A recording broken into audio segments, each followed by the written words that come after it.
I remember the first time I had ever seen a compact disc. The year must have been around 1993. My parents had just remarried and moving back in with my father and two older brothers was an exciting time.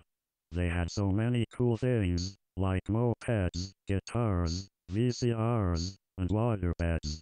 The early 90s were a trip, all these new technologies, cell phones, Super Nintendo, and I remember those really nifty Texas Instruments calculators you could program test answers and Tetris on. Beyond all these new devices, the compact disc really stuck out to me at that time. Before then I had listened to mom's cassettes and 8 tracks and every now and then some really groovy LP. I think the first CD I played was Surfin' Safari by the Beach Boys. I wasn't aware of it at the time, but that single experience changed my life forever. Seems rather insignificant to some, but the harmonies and crystal clarity of that recording was like nothing I had ever heard, and the songs were really playful, moody and fun. I must have played that CD enough to make my parents fear the moment I found their copy of S.G.T. Pepper's Lonely Heart Club Band.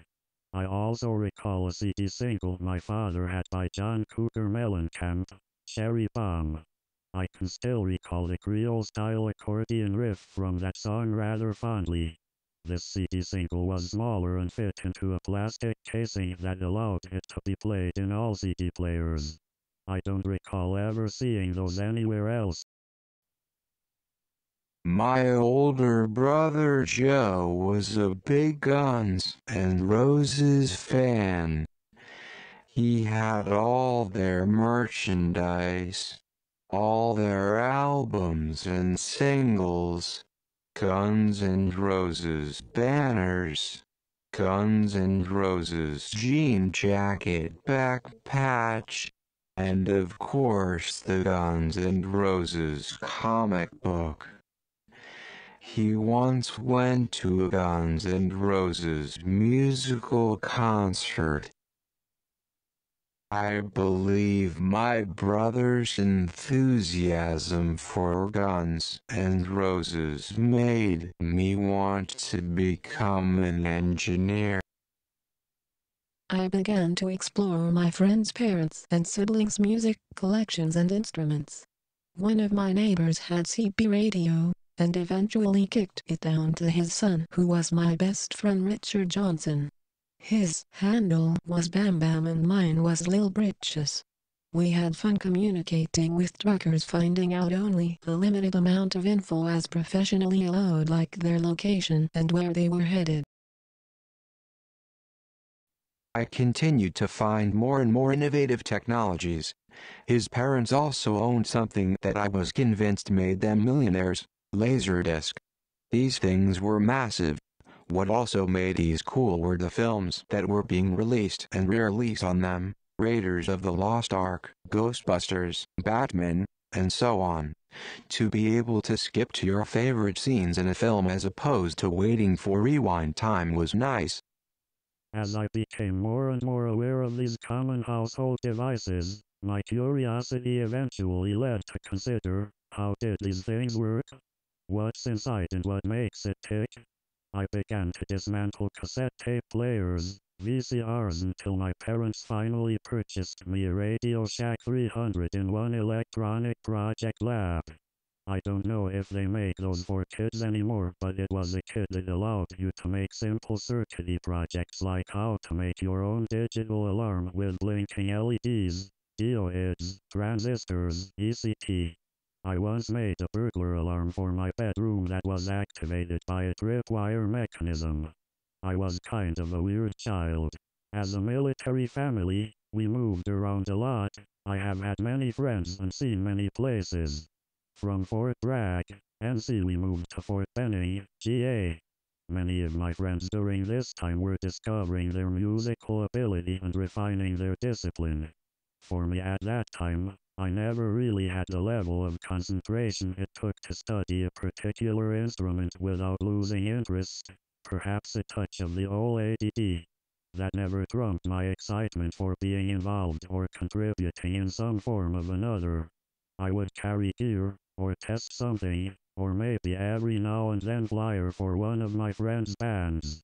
I was a helpful guy to have around. If your 4-track cassette demo tore, I could take your tape apart and fix it simply with sunglass repair kit and some scotch tape. If someone didn't know the name of a song or when it came out, I was the guy to ask. I prided myself in the fact I knew more about music that was out there than most musicians I knew.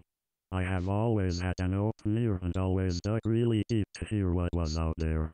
I never rejected a style or genre just because it wasn't cool. If it was different and unpopular, I was probably totally obsessed with it. Sometimes things I listened to can barely even be classified as music.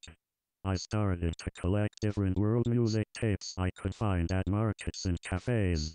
I acquired a rather large collection of ragas from India, sitar and tabla meditation music, Mexican Tejano music, Colombia cumbias, and regional African instrumentals, as well as all the top 40 hits from Billboard.